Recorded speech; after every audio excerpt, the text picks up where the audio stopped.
Es tai cepam maisā, jeb piedurknē, es nemaz nezināju, ka viņi sauc par piedurkni. Gatavoju cepeškrāsnī rīsus. Nu, te ir rīsi, burkāni, sīpoli, un garšvielas kāds garšo, un tad es vēl arī vistu kājas ieliku.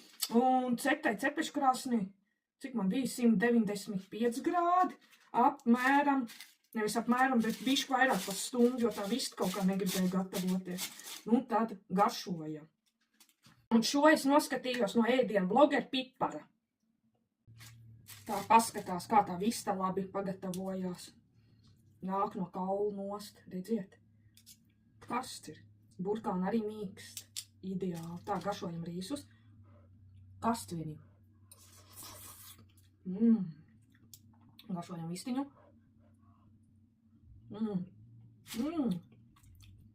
Šitas baigi labais. Paldies, Pipar! Ļoti vienkārši saliek visu maisā un aizmirst uz stundu.